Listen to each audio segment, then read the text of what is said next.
Welcome back to QAVTK, episode 804. Hello, Tony. Welcome back. Welcome back to the QAV, Tony. How's it going down there in sunny Victoria, Tony? Sunny. So did anything happen while I was away, Cam? I sort of haven't noticed. Nothing. Nothing. Nothing's happening. Nothing Nothing in in the the world. world. No Right. news. I don't know. Every day I open the New York Times, it's just nothing, just empty pages. Stories about kittens and bunnies and just Yeah. rainbows, all that kind of stuff. Unicorns. Great. How about Tasmania, Tony? How was Tasmania? Tasmania is fantastic. I love Tasmania. Uh, Had a week down there. Got back Wednesday night. So I think I'd be actually almost back a week now. Played golf at Barnbougle, which is fantastic, which is in the northeast part of the state. Lovely, lovely golf courses, lovely facilities, great golf, great food. We stay in some 4-bedroom villas, which are lovely. They're on the course. They're just like a 4-bedroom house, basically, with your own ensuite and then a big communal area. And one of the days, the food's fantastic in Tasmania, but one of the days, one of the guys had hired the chef from Piper's Brook, which is down the road, to come in, and she was meant to bring us a grazing plate for the afternoon, a grazing dinner. And she came in at 3:30 and we were still eating at like 12:30, and just like scallops, oysters, lobsters, duck, lamb shoulders, cheese plates. It was just a feast. my God. Absolutely gorgeous. Wow. Yeah. And we played golf before that, so we had an appetite up. That was nice. So it's great food. I then went down to Hobart. Had a lot of fun on the way, actually.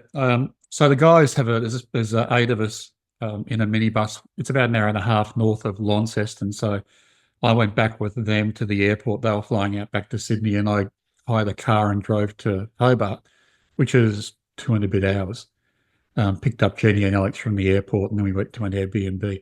But like hire cars, so couldn't be stuff pairing up the phone to listen to a podcast, put the radio on, and just happened to luck out because it was, I think, 2JJ's 50th anniversary from their first broadcast. So they were replaying the music from the playlist from the first day, which was just great. Cruising down the highway, listening to Jumping Jack Flash and Lucy in the Sky with Diamonds and Long Tall Glasses. 50 years, so that'd be 75. Mid-70s? Yeah. They were playing, so not new music of the day then, just like classic rock. It would have been close to new music, 75, Jumping Jack Flash. That's the 60s. Maybe. Lucy in the Sky with Diamonds, that's in the late 60s. I mean, they played Elton John's version of it. Okay. Okay. Yeah. Led Zeppelin, Dazed and Confused. It's just great the whole way down. It's like great to cruise for a couple of hours on the highway with great classic rock like that. Good driving music. Hey, can you move your mic a little bit closer to your mouth, or is it stuck where it is? No, it's fine. How's that? Yeah, a bit better. It's a bit echoey in that room, that's all. Is it? Yeah. Okay. Yeah, that's better. Good. Well, that's good. And how was Mona? Mona was brilliant. Oh, so good. Everyone should see it. I mean, the architecture is fantastic. You haven't been there, have I? I'm not boring you with never. it. No. Still never. You've got to do it. Oh, I know. And Hobart's great. For years, Chrissy and I have been talking about doing it, but just never got around to it. Yeah, and Hobart's so good. It's like going back in time. There's no traffic. There's, the main street of Hobart's a mix of country retailers, and there's a Myer store, would be the biggest building in the place. And yeah, a lot of, a bit like New Zealand, a lot of Kathmandu and outdoor shops. Great food. So we went to a place called Loca Sardinia, or Sardinia Loca, the crazy sardine, a couple of times for dinner, and another good place, Berta, for breakfast. But yeah, back to Mona, which has got great food too. It's like a mine shaft. It's hard to explain, but they actually drilled. So you come in on the top level and you go down a spiral staircase 3 floors, and it's all sandstone. So just that architecture is just brilliant by itself, having the cut sandstone walls. And apparently, whenever they want to add to it, they just drill another tunnel. One of the locals, we had some friends down there who moved down from Sydney. They were saying that, the ferry stops at the bottom, and people were having trouble with accessibility getting up the stairs. So they just drilled a tunnel from the ferry stop to the bottom of Mona, to the front entrance, basically. Wow. Yeah, so it's all sandstone, but it's just amazing art. I mean, as Alex puts it, part of it's just to shock the normies. So as soon as you get in there, it's a trial by fire. You sort of walk through a pornographic history of art, which is fine. My comment was, well, it's free on the internet. Why would I want to bother paying to go to Mona to see it? But it's designed to shock the normies, as Alex says. And then you get into some really interesting stuff. So the next floor is basically whatever they're exhibiting, which this time around was called name dropping. I don't know why, but I mean, they're probably because there was a Van Gogh in there, and there was some famous Chinese art. There's like a full-size blow-up tank that had been deflated.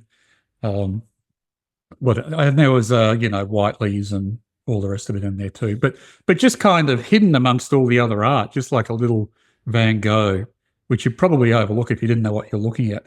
And that was the other thing too, because all the art I would like to go and see normally, like the Sidney Nolans, the Brett Whiteleys, etc., they're all on a corridor on the second floor with no lighting, just like a walkway between two galleries. And so, like, we're stopped, just going, we're stopped watching this great art, and everyone's just pushing past us, out of the way. Obviously deliberate. Yeah. So it's all humorous like that. Yeah. That's fantastic. Yeah, and so jealous. Great modern art too. Some really good modern art. Good photographic art. There's a whole wall of which is like a big mural, and then there's an artist who performs every day at 3:00. He just spends the day composing, and then at 3:00 he comes out and plays whatever he's composed that day with a group. Wow, really good. And then you go outside. I think there's 4 or 5 restaurants. There's a cellar door. There's a winery. There's a big grassy area with a sound stage, so they have free bands playing there.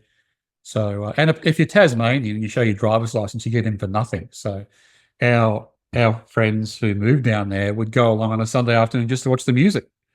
Yeah. So fantastic. Got to go and see it. Yeah, that's great. Yeah. Well, I thought about going for a holiday to Tasmania a while ago, but it's like $12 million or something now to fly to Tasmania from here. So I'll drive down, take the ferry. Could do that, yeah. See the rest of Tasmania. But and then we saw the other museum as well in Hobart, which is called TMAG, which is the Museum and Art Gallery, which is a old historic building, combination museum art gallery. A lot of stuff on the history of the Aboriginal genocide, which is very sad, but I'm glad they went through it in detail. Fake news, right? Fake news. Once Dutton is Prime Minister, it'll be fake news. You won't be allowed to talk about it anymore. So that was really good. And then great art as well. A lot of it also gave some space to design because of the Tasmanian timber. There was some really cool furniture on display, which I thought was a highlight for me. And then there was things like there was an exhibition of Antarctic art. So the CSIRO has an icebreaker based and a whole building at Salamanca Place where they leave from to go down to Mawson Sound, and they take an artist every year with them. So there was a whole gallery full of 4 different artists and their different representations of ice flows and wow. the encampments, the CSIRO encampments and things. It was very interesting. Good. Wow. I'm very jealous. That's good.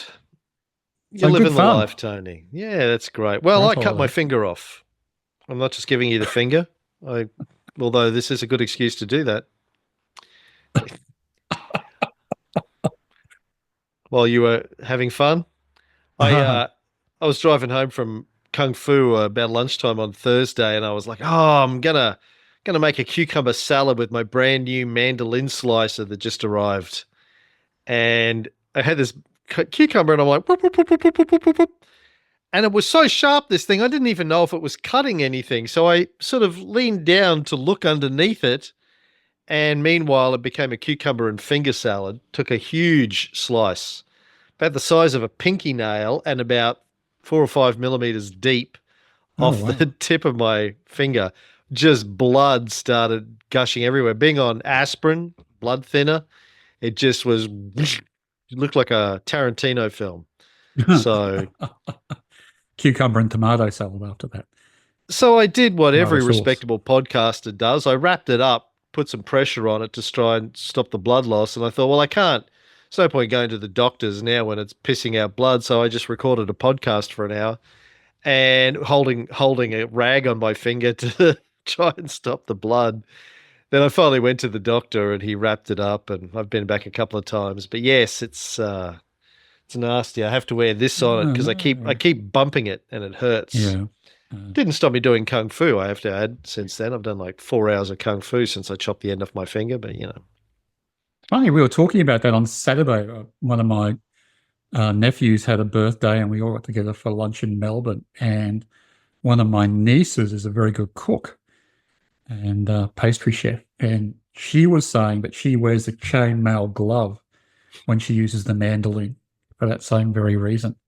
Well, and somebody else said the chainmail glove was actually invented by Valerie Taylor to feed sharks with, and then the chefs picked it up to use with their knives and mandolins. Well, I have a couple of gloves like that in the garage for when I'm using the jigsaw. So I went and got those and put them in the kitchen. So they're de rigueur now when we're doing anything with the mandolin slicer in the kitchen. Crazy. Yeah. Anyway, investing, Tony. As you told me off air, I know you divested your entire portfolio to buy Trump coin while you were away last week. Very good move, I think. Hopefully it'll come back. How does that? I'm sure there's laws in Australia against it, but surely there's laws in the States about, if you're a president, you're supposed to put things in a blind trust or something like that. So, because that's just basically funneling money to the Trumps, isn't it? Yeah. Buying something worthless, which they're selling, is just giving them money.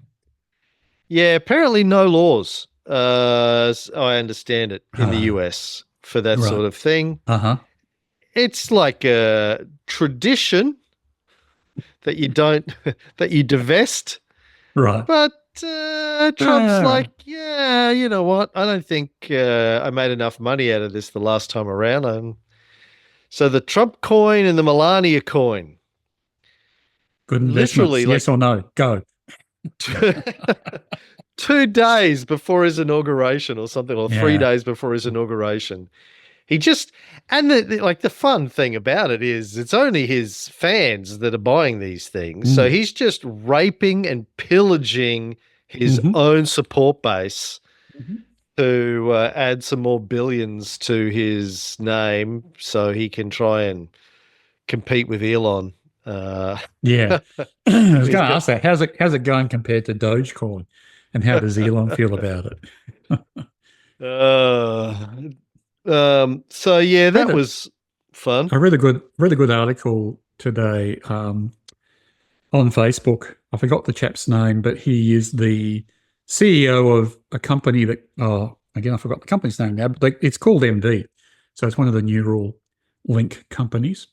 He used to be a friend of Elon. He used to employ Elon, and for whatever he wanted, for whatever reason, decided to put his assessment of Elon up on Facebook, and basically just said, the guy's completely transactional. Everything he says is just about gaining power. I had to sack him. He's very competitive. He's now lurching to the right because he finds them more easy to manipulate than the left, et cetera, et cetera. So it was actually a really good critique of where Elon stands at the moment. Yeah, look, I think Elon's an enigma. I don't. It's No, pretty out in the open. Megalomaniac. And closet Nazi, as it turns out. So I don't think he is, and neither was this guy from NV, Ural Vista, or whatever the company's name is.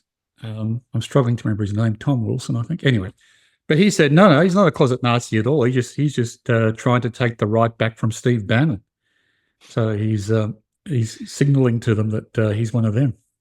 So it was a Nazi salute, but he's not a Nazi. He was just doing it as what do they call it? Signaling. Yes. Not virtue right. signaling. The reverse. What's the reverse of the lack of virtue signaling? Yeah, Nazi signaling. Oh dear. Chaos. Absolute chaos. And we're going to talk about this later on, but it sort of leads into it. So obviously the big launch of the new version, the R1 version of DeepSeek, Chinese AI company, caused a massive sell-off of some, but not all of the Mag 7 stocks last night. Apple did okay, and I think Microsoft did okay, but Nvidia shared $600 billion US in market cap, the biggest one-day loss in US history. Stock price plummeted 17%. Its worst day since the beginning of COVID. How many billion was that, Cam? That would be a lot, wouldn't it? 17% of Nvidia. Well, 600 billion. That's what I said. Shared 600 billion, US, $1 trillion Australian, give or take. Right. Now, you probably haven't used DeepSeek. Do you know much about DeepSeek? Only what I've heard in the last couple of days. I haven't used it, and all I've heard is that it's about as good as ChatGPT for a fraction of the price. Yeah, well, there's a lot that we don't know, but it's the funny thing is it's a side project for a quant company in China called High Value Trading Company or something like that.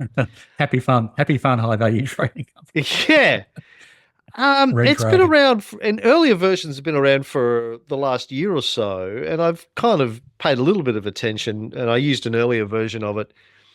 But they got a lot of smart boffins there that run their quant analysis stuff, and they were building their own AI, I guess, to help them do that, and using open source stuff that was available. And they were like, well, why not? Let's just make it public. And they've trained it on ChatGPT. So there's somebody, I saw somebody said on Twitter, so OpenAI stole all of the content on the internet to build ChatGPT, and now these guys have just stolen it out of GPT and given it back to the world for free. No, like I think there's a British fairy tale about somebody who did that. Basically, they're the Robin Hood of the AI world. Yeah. They just stole it and gave it back. The CCP of the AI world. Yeah.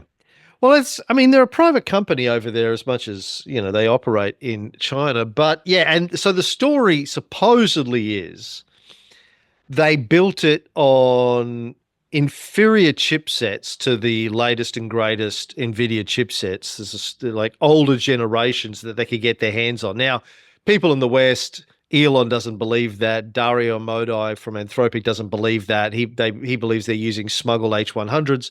But they say they trained it for $5 million, $5.6 million US versus like the 100 million that OpenAI spent training O1. This isn't just equivalent, like DeepSeek's not just equivalent to GPT-4, it's equivalent to GPT-01, their advanced reasoning model, which is still very limited access.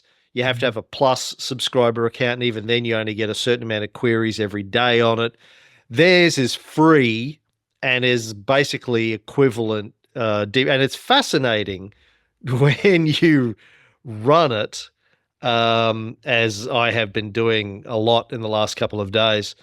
Like I'll read you one here. Let me just...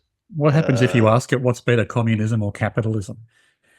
Yeah, like a lot of people are doing that sort of stuff. If you ask it about Tiananmen Square or stuff like that, it says, sorry, I can't answer that question.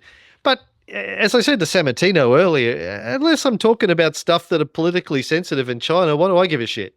I Yeah. mean, it's as good as anything else. Like you try and have a conversation with ChatGPT about why the US dropped nuclear bombs on Hiroshima and Nagasaki, and it's going to tap dance around that sort of stuff too. But anyway, Oh, so by the way, I watched Oppenheimer last night and couldn't watch it to the end because of the bullshit they were going on about with Nagasaki and Hiroshima. I you don't know got if you've further than seen I did. I got about half an hour into it and gave up. I'm Awful. like, oh yeah, just yeah, I couldn't. Like I was dry heaving. Um, so here's an so one of the great things that DeepSeek does when you ask it a question, it shows you its pre-thinking. So it like O1 does. These models do deep reasoning before they answer.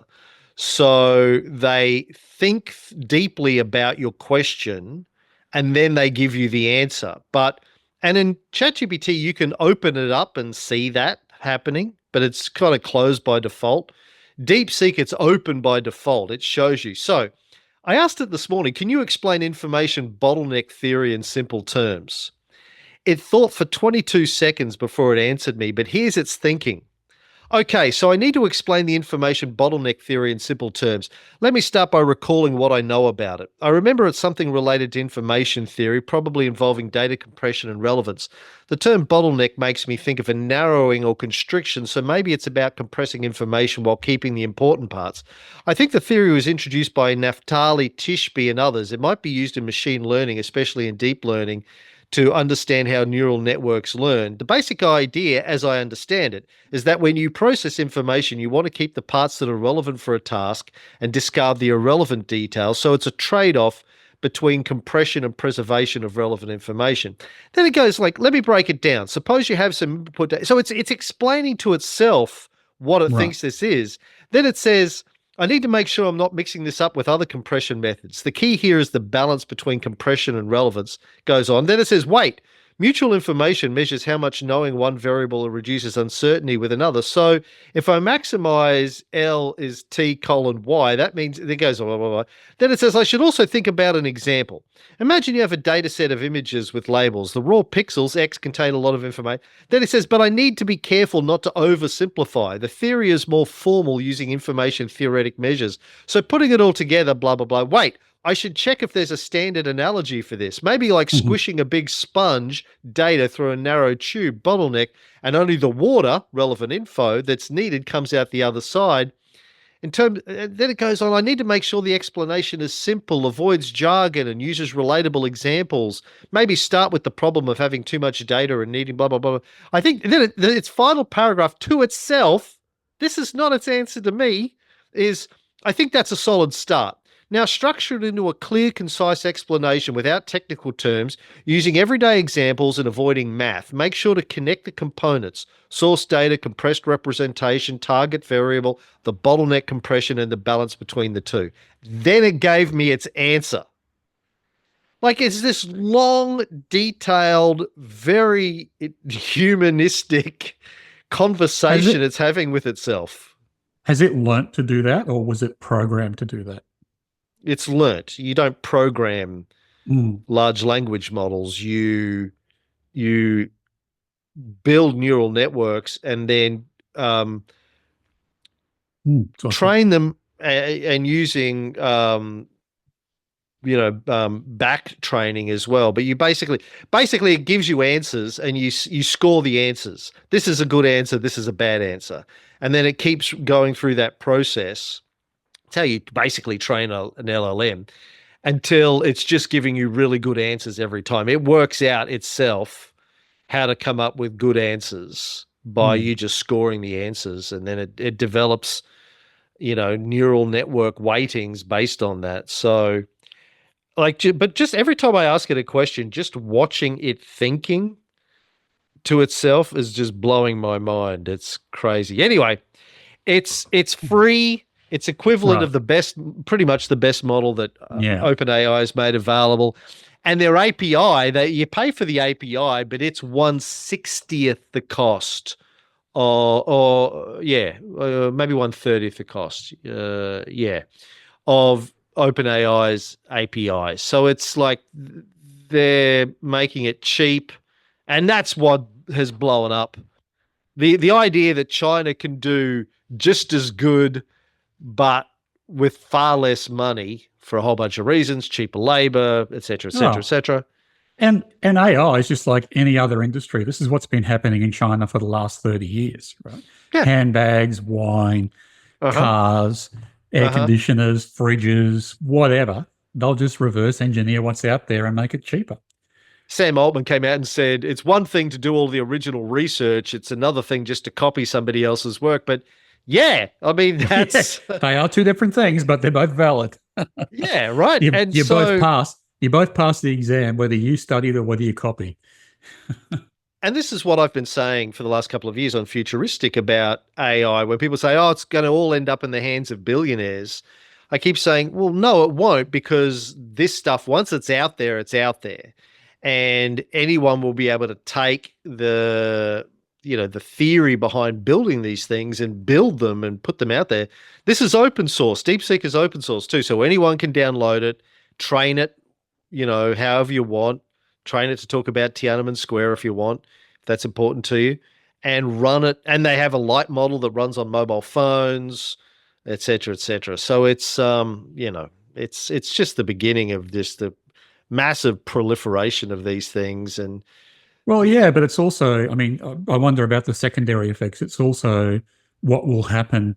I mean, Elon's not going to stand for it. Altman's not going to stand for it. Apple's not going to stand for it. They'll start building some kind of wall around their AIs. They'll become even more competitive with each other if they aren't already. And yeah, I don't know where that ends. It ends, pretty much where technology ends today, concentrated in the hands of a few huge companies. May become free, may not too. well, I mean, yeah, there's got to be a lot of continual innovation and advancements in AI that Oh yeah, China early may days. or may not be able to copy. But these things are built around the theoretical stuff for how you get AIs to work. The theory becomes pretty well known. I saw Dario Amodi, the CEO of Anthropic, this morning saying, well, getting your hands on tens of thousands of Nvidia chips is one thing, but we're talking about, so one of the other things that's happened in the last week was Project Stargate, the first thing that Trump announced. Yes. $500 billion data center that's going to be built for OpenAI. I mean, they're planning these things to have millions of Nvidia chipsets running these things. Whether or not these Chinese companies can build their own or get the equivalent of that over the next 5 years remains to be seen. But anyway. Well, two thoughts. Taking it back to investing, two thoughts. I have, crossed my mind that if AI gets loosed on the financial markets, it's going to potentially, well, it may spell the end of independent investing, because the financial markets these days are set up for very fast trades, algorithmic trades. If you then power the algorithms times 100 or times 1,000 or times 1,000,000 in terms of their ability to discover value or discover asymmetric opportunities or arbitrages, it's going to be very hard for us to step in and say, we think this stock is cheap. It would have traded 1,000,000 times before we get to it. So that's going to be an interesting development, and I can't predict what will happen. But the other thing that I wanted to mention that struck me from reading about this downturn in Nvidia last night is I've seen this movie before. It could well be the beginning of the end of the overpriced US market. Now, I know you said the other Mag 7 stocks haven't come off, but Nvidia has. But oftentimes that's how it happens. It's the weakest link that breaks first, and it drops 20%. And that's what doesn't surprise me about the situation we're in, is that stocks, you can wake up one morning and everything's down 20%. And if you couple that with the fact that indexing is at its all-time high as well in terms of how much of the market is passively invested, and then because of the prevalence of the Mag 7 and the US market in world indexes, it starts to drag down the whole market. Now, it hasn't done that this time around, but I mean, it's only a matter of time that it will. It's Mm, dragged it up, so it'll drag it down as well. And it mm. only takes a couple of speed bumps for the market to lose nerve on these stocks and they crash. Hmm. Yeah, and then you get, some big influential fund or investor who says something pessimistic about the future of these things, and people start bailing, and it sets in doom and gloom, and everything, retreats. Yeah, absolutely. It could be anything, though. It could be that there's an economic downturn and people just don't have the disposable cash to throw at them anymore, too, for example. But yeah, it's I don't like, one of the reasons why I don't like overpaying for things is because this is what happens. And some people say that they're an investor in quality at any value, but I think that's us about, sure, buy quality, but buy it when the price is right. Yeah. Well, we'll see what happens. A lot of people I'm seeing online are saying buy the dip of Nvidia, and Yeah, it could be. maybe, yeah, Maybe. Yeah, absolutely. Buy the dip of Trump coin while you're at it, too, yeah. if that's your methodology. Yeah. Oh boy. Well, a couple of other things I have to talk about. LAU, good Yes. QAV stock. Mm. Energy Washington Australia. Washington H. Sol Patterson and Co. just took a chunk of that. Good on them. It's nice to be in bed with those guys. We had them on the show, and they're kind of like minds. mm, I'm not exactly sure how to read this though. So, it's changed in substantial holding thing. I'm looking at a market index. They previously owned 12%. Now they own 11%. So it actually sold down. Well, yeah, maybe. I think that's right. Right? They own a Yeah. big chunk of it, but they've got less now. Yeah. Yeah. That's not unusual. I mean, you'll see that all the time, that people will buy and sell 1 or 2%, just as they rebalance their portfolios for whatever reason. They Right. may take the view that they're taking some profit off the table, but it could also just be that they're taking a little bit out of everything to invest in something new. Trump coin, probably. Yeah. Yeah, or Melania. That's got to be even Yeah, better. better. Yeah. Did you see somebody launched a Baron coin, but it was fake, and a bunch of people put money in it? Then they rug pulled it like straight away. That's the other thing with the Trump coin. Like, if you, according to, I haven't looked at it that closely, but from what Taylor was telling me, they rug pulled it like within a day. They took all the money and then they rug pulled it. They just sold the Trump and whoever owns it allegedly just dumped it like day one. They didn't even hold on for a week or whatever. They just took their money and dumped it and crashed the whole thing. Didn't even wait. By the way, Taylor's in Sydney today being interviewed on the ABC about TikTok. Did you see he was in the Financial Review? He had a big article in the Financial Review last week. Really? He was interviewed, I think it's his first time in the Fin. He was interviewed, and so were some of his creators, about the TikTok ban. Oh, that happened while you were away. TikTok was banned, then it was unbanned. Back now, wasn't it? Yeah. A day later, Trump unbanned it. It's nice being in Tasmania where the news takes a while to reach. Yes, so Taylor's being interviewed on the ABC, I think, about that. He wasn't quite sure what he was being interviewed about, but something to do with the TikTok ban, I think. Well, TikTok's back now, isn't it? Didn't Trump bring it back? Yeah, well, he's given them 90 days to work out a deal. So rumors are that Larry Ellison's looking at buying a chunk of it. Oracle already not run the data centers. Right. Well, who knows? Yeah. But Trump gave him 90 days to work something out. Right. Okay. Somebody who didn't give 90 days was the CEO of Yancoal, David Malt. So one of our red flags is a sudden CEO resignation, and he suddenly resigned, and it was a same day thing, which is always surprising. Yeah. I don't own it in any of our portfolios. It would have been a commodity sell. Yeah, I was going to say, I think coal is still a sell, isn't it? As far as, I don't know, could be. But either way, I don't own it. The share price has sort of suffered as a result. It's still a sell? Right. Yeah. Coal, cell. Coking is a Josephine and thermal's a cell, yeah. But yeah, so I'm assuming most of our listeners won't hold it, but if they do, you might want to have a look at that. It seems like it was an amicable parting, but it's always very strange. Yeah. I thought so too when I read the article. And it was, I think, it was either around the profit announcement or just before the profit announcement, which is also very strange, I think, and a red flag. Yeah. So there you go.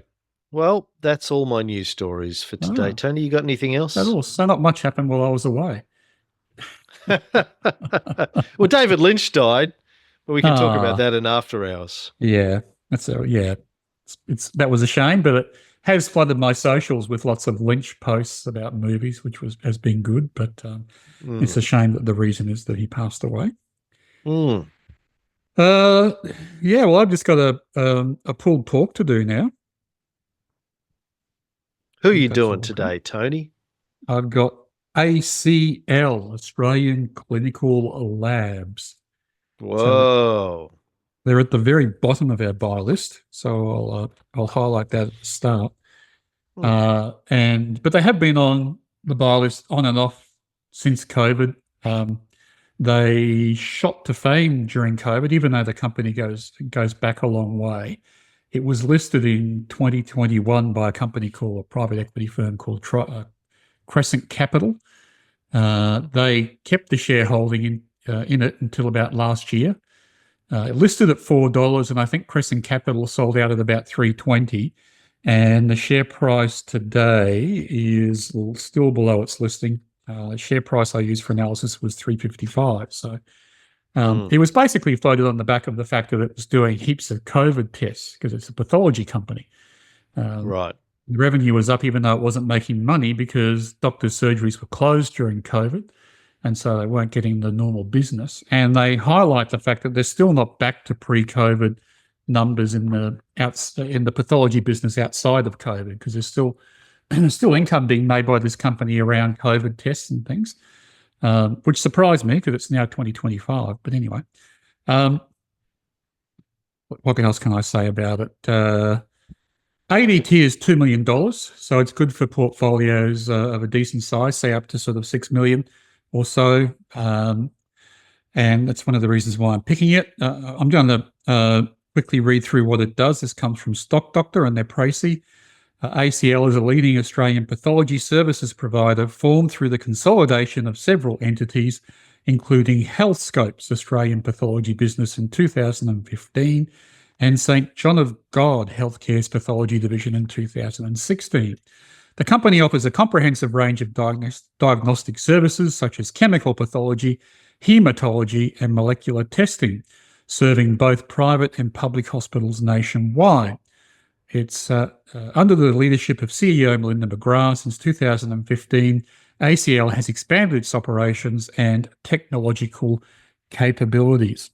And then from their own website, they have 73 labs nationally and over 13,000 collection centres around Australia and nearly 5,000 employees. They're also a leading provider of skin cancer care via the Sun Doctors brand, and they operate 31 clinics down the East Coast, testing for melanomas. So that's pretty much it in a nutshell. They've been in the news in the last 12 months or so. They attempted to merge with Helios. And I think Helios may have been on our buy list over the last HLI. As well. Yeah. And but the merger was blocked in late 2023, early 2024 by the ACCC because Helios was number 2 in the pathology market and ACL number 3. Since then, Helios has, I think, done poorly and ACL's been up and down. The 2023 FY results weren't that great. Revenue was flat, but management highlighted that they're getting back to where they were in the non-COVID area. So non-COVID revenue is increasing. When I say getting back to pre-COVID numbers in the pathology business, excluding COVID testing. MPAT was down 23 versus the year before, but the margins were rising in the second half. And when they held their AGM late last year, they said that they were off to a good start this year as well. They also highlighted a couple of other things in their presentations. One was that GP numbers, in terms of at least billable hours, is down, and they thought that was because of the border closures during COVID, and so there hasn't been as many migrating or immigrant doctors into Australia, and so GP servicing is a little bit lower than what it was pre-COVID. And the other thing is that, and it's probably a risk for this company, is that it's government regulated to a large extent in terms of what it can charge, and so they're always tussling with the government to raise the price of pathology tests, and that sometimes works and sometimes it doesn't. So there's been a bit of pressure on keeping costs down because of the cost of living impacts. But yeah, I'm always quite careful investing in a business that relies on government regulation, because you don't get to set your own pricing, at least for part of our business anyway. If I look at the numbers, I should also say one more thing before I look at the numbers. They're currently conducting a share buyback of up to 10% of stock, which was announced in the last results and will run for 12 months. QAV numbers, as I said before, the analysis share price is $3.55, which is way above IV1 of 81 cents and IV2 of $1.85, but 3% less than consensus target. The other valuation measures, net equity per share is only 88 cents, and so book plus 30 is $1.15. And net tangible assets is much less due to lots of goodwill on the balance sheet through prior acquisitions. So we can't really call this a value stock, which is why it's at the bottom of our buy list. Dividend yield is 3.38%, so it's okay, but it doesn't score for us on that metric either. Stock Doctor financial health is strong and the trend is steady, so that's good. Stockopedia give it a quality ranking of 85, which isn't bad, and an F score of 7 out of 9, which is pretty good. The overall Stockopedia ranking is 90, so that's also in their top 10%. PE for this company is 22.4 times, which is the highest in the last 3 years. So we give it a -1 score for that. However, PropCap is 4.5 times, so that's why it gets onto our buy list. So it's one of those companies where it's rolling in cash, but it's not all getting to the bottom line because the price to equity is high, but the PropCap is low. Earnings per share growth is forecast at 21%, which is good. But with a high PE, it fails our test of growth over PE being greater than 1.5. Company doesn't have an owner-founder. I guess on the positive side, the CEO's been around for a long time, so there's a fair bit of experience from that point of view, but no owner-founder. Can't score it for that. It is a new 3-point trend line buy since the last results, so it gets a score for that. But it doesn't have consistently increasing equity, so we can't score it for that. So it's not great from our metric on quality. It's 44% or 7 out of 16. But the PropCap is what drives its ranking, and the QAV score is 0.1, so it's at the very bottom of our buy list. On the risk side of things, as I said before, government controls the price on lots of the ACL's revenue. They are actually undertaking a campaign to have more of their charges automatically indexed each year in line with inflation. But so far, that's only applicable to about less than a third of their products. And a lot of the indexation has been offset by other cuts in government fee schedules. So they are effectively a government lobby business in some respects. There is also, they're highlighting other cost pressures in their own business, so rather than the externalities, but they are experiencing labour shortages again as a hangover from COVID and the borders being shut. And with inflation, rising wages. And so both of those have had impacts on their business negatively. Opportunities, though, we are part of an aging population, and so there's a growth in demand for pathology services. So that's a tick for them. And they're in a very strong financial position, lots of cash, low debt. And so their history is looking out for acquisitions. And they got knocked back on Helios, but it won't stop them from trying to find other acquisitions as well. So The upshot, I think, for this company is that it's probably right to be on the bottom of the buy list. It seems to be a good company. It's number 3 in its market, maybe number 2 since the ACCC had a look at it with Helios in decline. It's very strong prop CAF, but it's in a semi-regulated industry, and that's got to dampen its ability to set prices. So have a look if you have a large portfolio. It's a large ADT stock. It might be something worth looking at. They are forecasting growth next year. So it's one of those instances where we are able to buy something growing at 20% for a decent price. Yeah, these sort of getting back to AI, it's going to be interesting to me to see how businesses like this, medical diagnostic businesses, are impacted by AI over the next few years.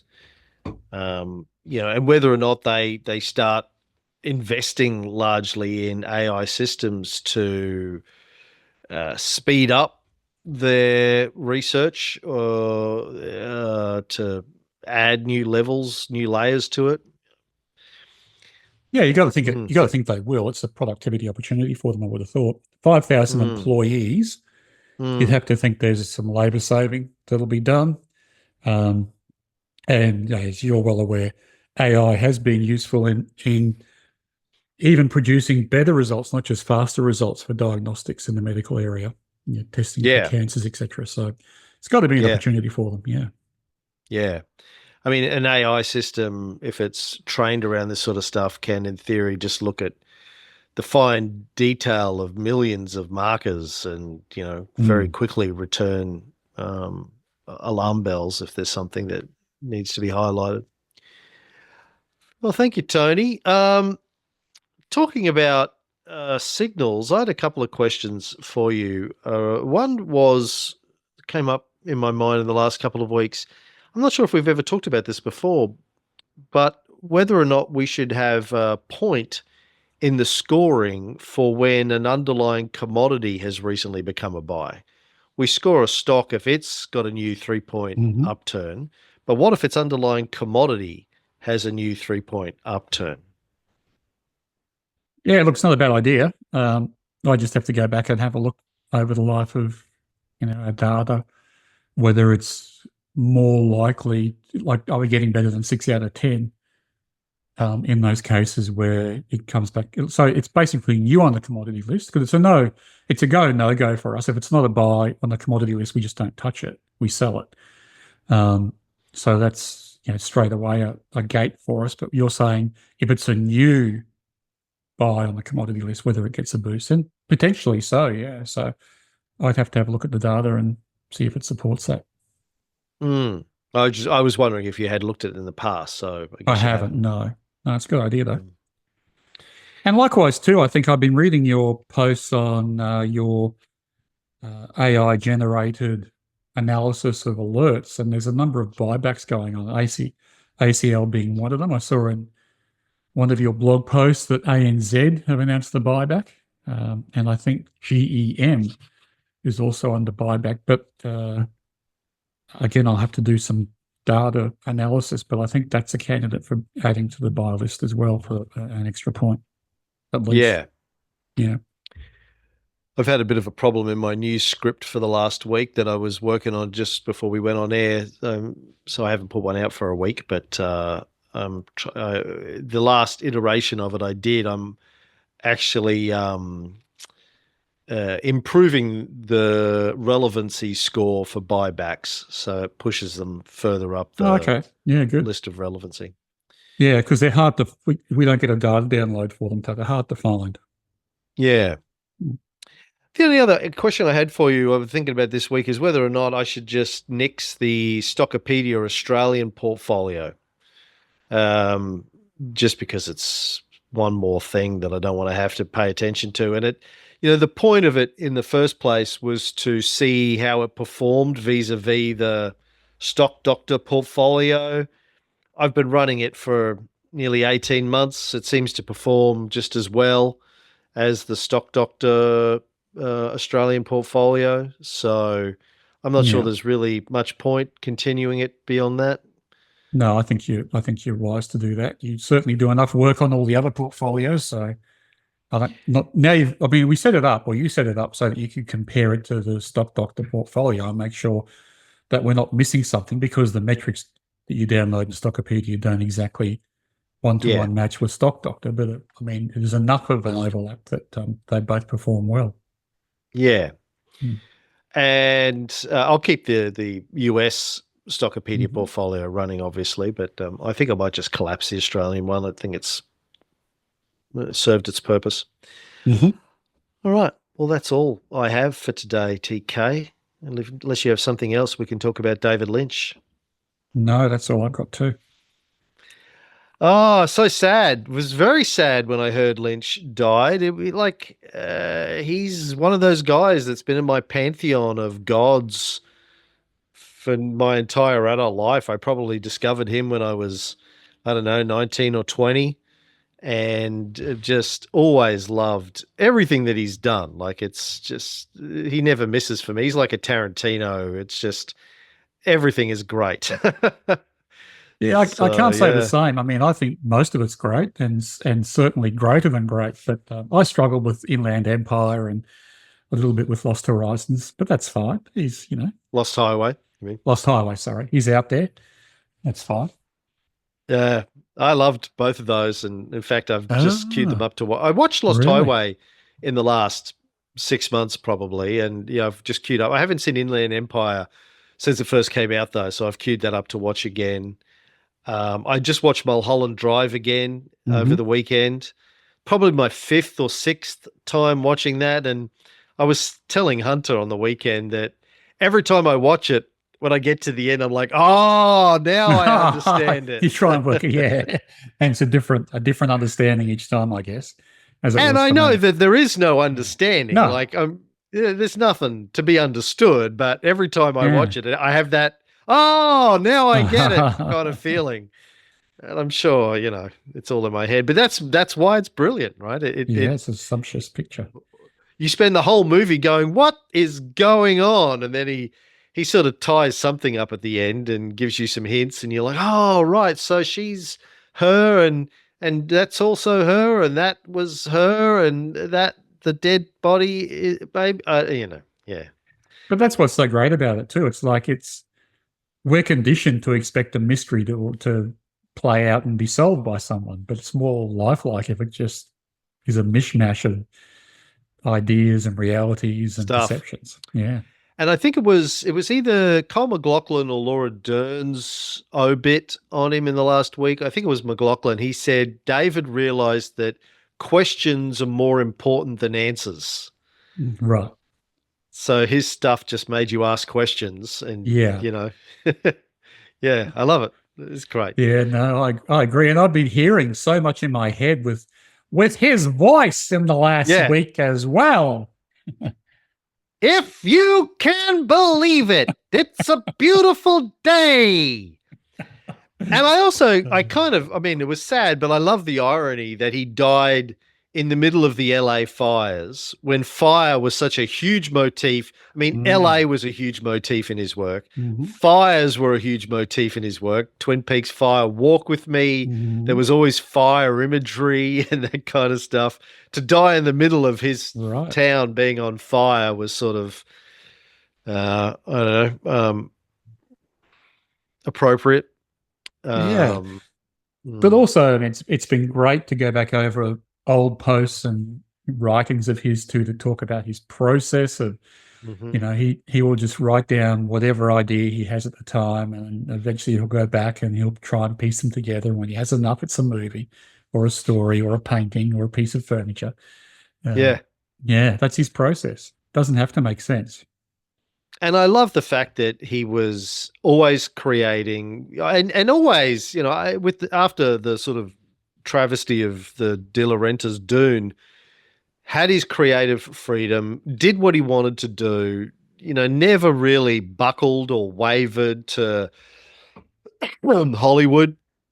I wouldn't call the De Laurentiis Dune a travesty. I still think it's much better than the one that's been made recently.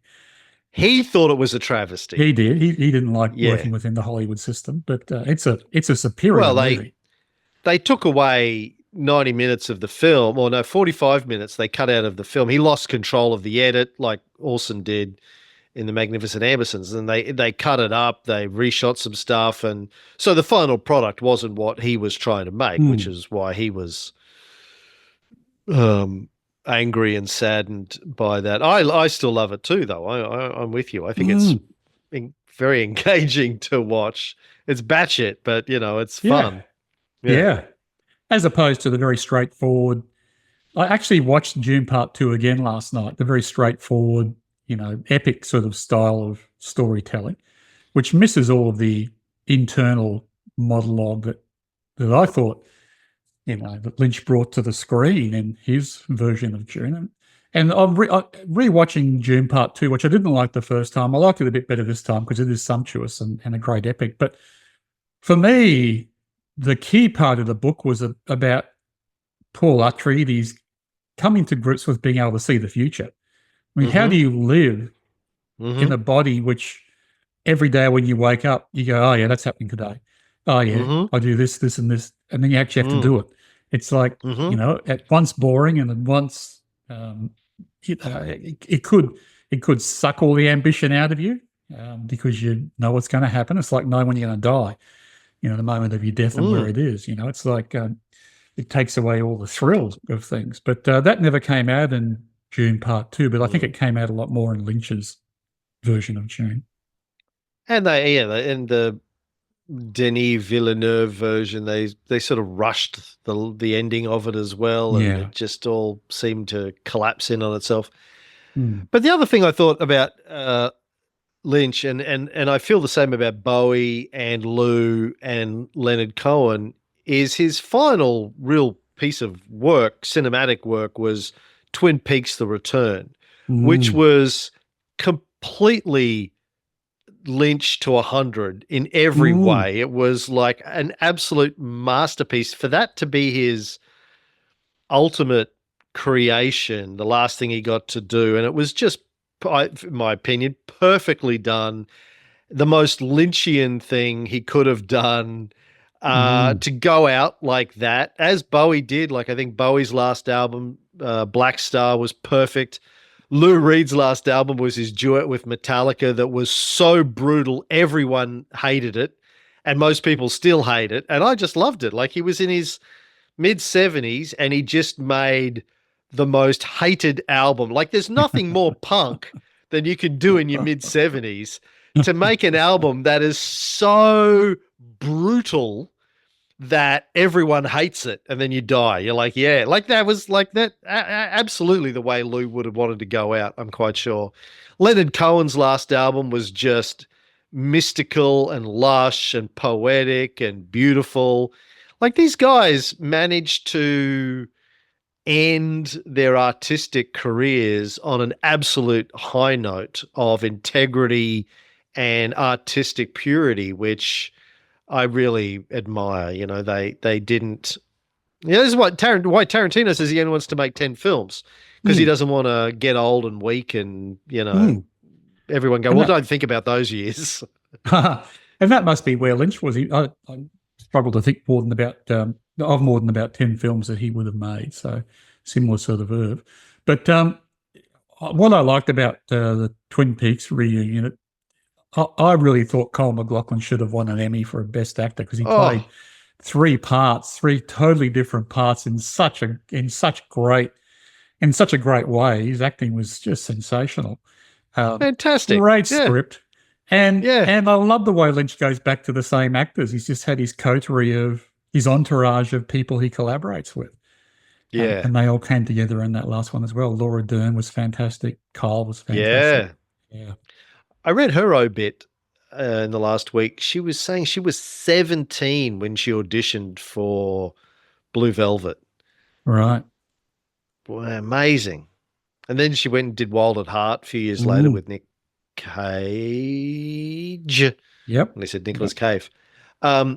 Which is, again, one of my favorite films. I've always loved Wild at Heart. But, she was just a girl when she worked for him the first time. And I saw Naomi Watts being interviewed on American morning TV saying she'd been in LA for 10 years and had gotten nothing when she got the Mulholland Drive audition. She was ready to pack up and go back to Australia. She'd just given up, and he called her in. And she said she was so disenchanted by then. She sat through she said like his auditions were just conversations over lunch.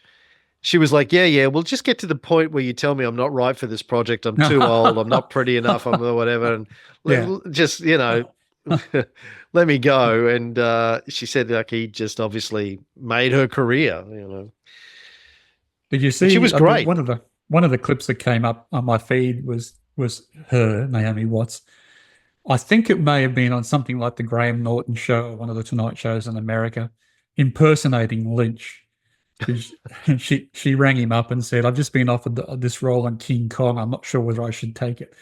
And I'll paraphrase, and she did his voice. "Well, King Kong is always gonna be huge business for you, Naomi." Yeah. Everyone who knew him said he was just a sweetheart, like a lovely guy, just really, really sweet. Anyway, so that's that. What else? Toto. Yes, Toto are touring. Somebody else asked me if I was going to go see them. I said, as long as they just play Africa for an hour and a half. If that's all they do, I will go. If they play anything else, I'm not interested. And I think it's only Luca Thera who's he's the only one left. Toto's still in it. Yeah. Yeah, look, I love, as everyone who listens to my podcast know, I have a deep, deep love for Toto's Africa. If I die, and I still don't think that's guaranteed, but if I die, everyone in my family knows that's to be played at my funeral or my whatever. Well, let me ask you, why has that song resonated with you so strongly and for such a long time?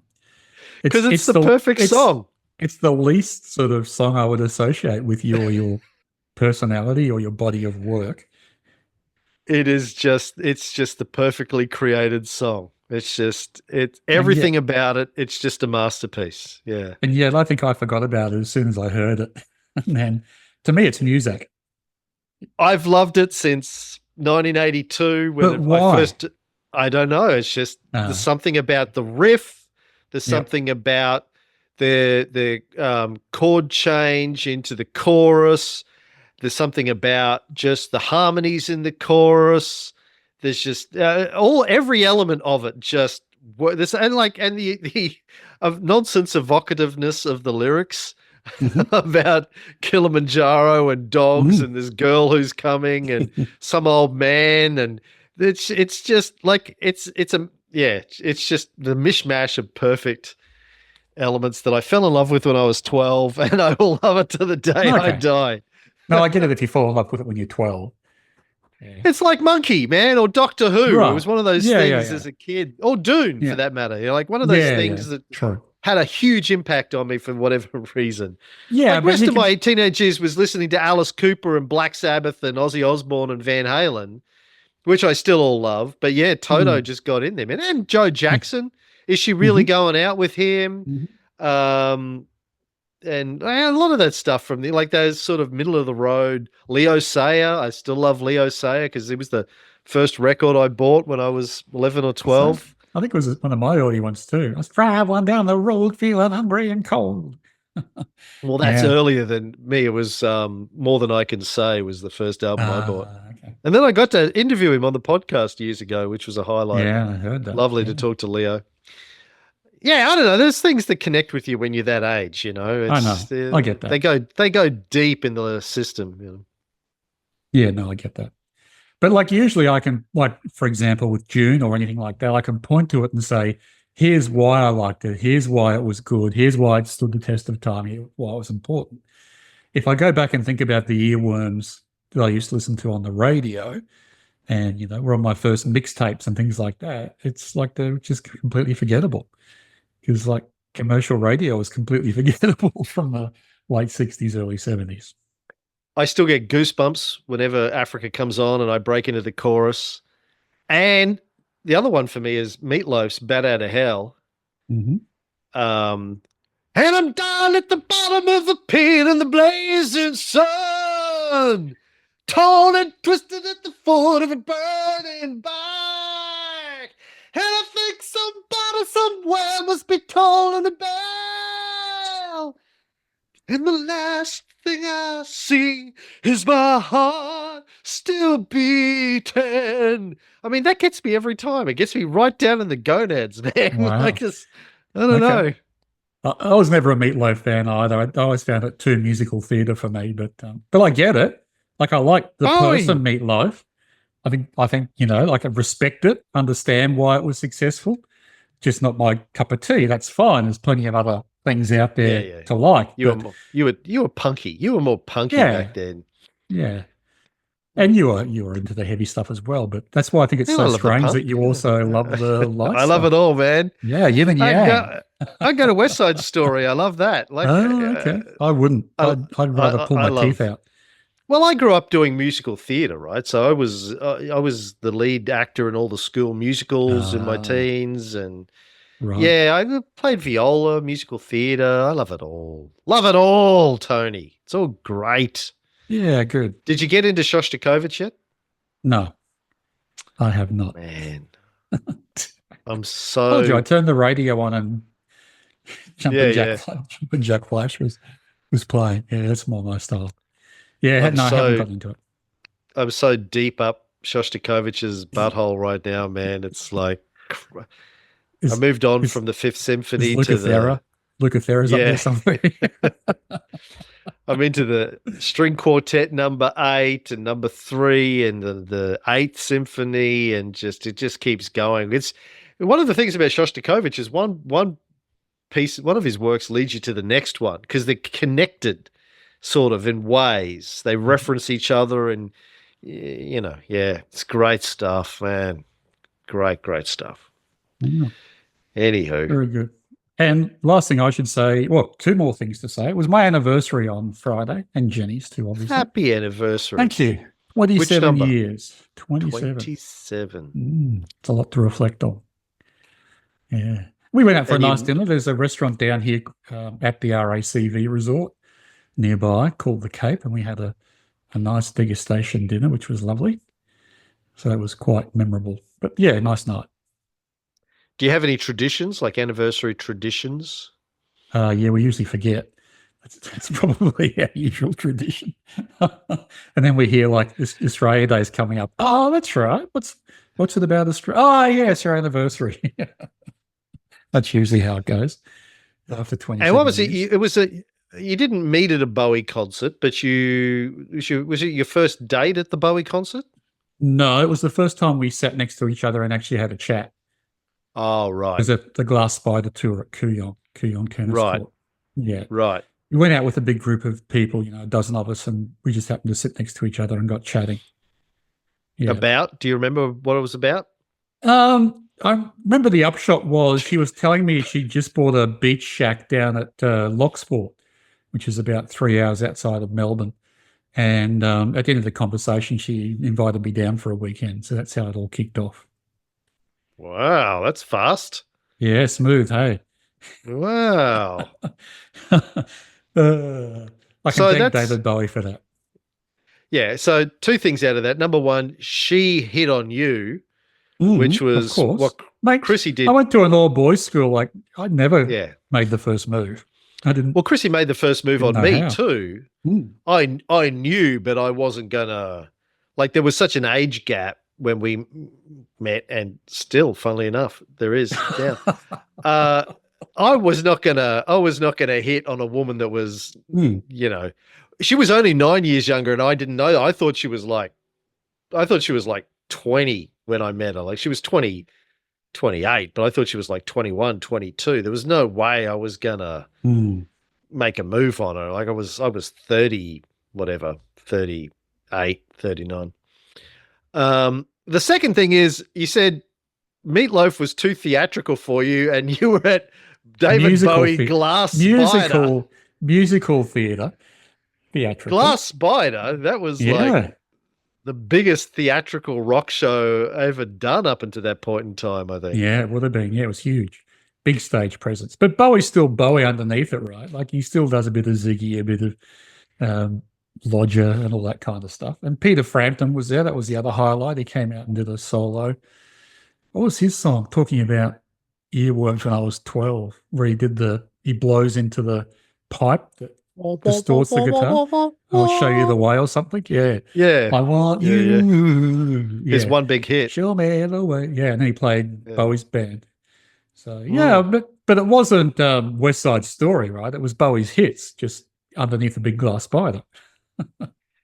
Yeah, I've seen recordings of that concert, and not his best sort of live work. It was sort of overblown and not his best era too. That sort of period in the 80s when he, post Let's Dance, when he tried to go really super commercial and have big hits and all that kind of stuff, kind of not his best output in those years. Then he had to go and join Tin Machine and get back to his roots. Do you like the Tin Machine albums? No, I don't think I've heard them. Oh, man, do yourself a favor. Okay. Tin Machine. He got a band. Yep, sorry. Well, he got a band. He was sort of retired for a couple of years, and then he came back sort of around about the time he got married to Iman or was dating Iman or something like that. And he was clean, and he'd been clean for a while, but sort of had to reinvent himself. And he got a band with a couple of brothers that were like hard rockers. And he came back, and it was not David Bowie and Tin Machine. It was just Tin Machine. He's like, I'm just a singer in this band, and grew a beard and wore a suit. But it was quite hard rock and stuff. People didn't like it, but I always loved it. I thought it was great. They only did 2 albums, but it's really sort of hard rock, heavily produced, but hard rock with Bowie. They did a good cover of John Lennon's Working Class Hero. You know that song? I do, yeah. Yeah, they did a really good sort of hard rock cover of it, which is great. Anyway, sorry, what were you going to say? No, I just remember picking up the CD back in the 90s. I forget now what it was called with Bowie. He had a hands clasped behind his back on the cover with a big collar on a suit. Earthling, yeah. I thought that was fantastic. Great album. That was his sort of dub, trip hop, sort of jungle album stuff. Yeah. Great album. Like one of those, one of those things he would do where he'd go to a club and hear stuff that was sort of in fringe music, and you go, okay, I'm now going to do an album with that kind of stuff, get a bunch of musicians in and get Brian Eno or whoever to come in and help him produce it. But yeah, really good stuff. He was really back in form, I think, by Heathen less so, but Earthling those days, and whatever the one that had I'm Afraid of Americans on it. Can't remember the name of that album, but it was around about the same time. Late the 90s, you really got back in form. Yeah, he did. I agree. Earthling was great. Yeah, and I've been sitting here at my screen watching my text messages come in because my phone's turned off, but they're still coming in on my laptop because we had a win. Our horse, you didn't talk about your win. Lady Prancelot narrowly won in Horsham about 10 minutes before we started to record today. So that's good. What was the race called? Race 3 at Horsham? I don't know. Oh, that's it? Doesn't have a name? Yeah. I thought they all had like fancy It was a maiden. names. No. Well, they do in the big races, but it was a maiden win, so that was good. I'm hoping she'll get to the city now. I'm racing the city, which will be good. But second start for a win's pretty good.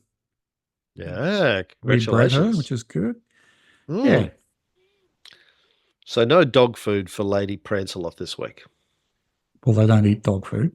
They may become dog food, but they don't eat That's what I meant. Food. She won't become dog food this week. No. We'll keep her for a while. And changes. Speaking of Bowie, races on Thursday of this week. If anyone listens to this beforehand. Right. Yeah. Well, good luck with that. Glad to hear that you're having some wins. And how's the health?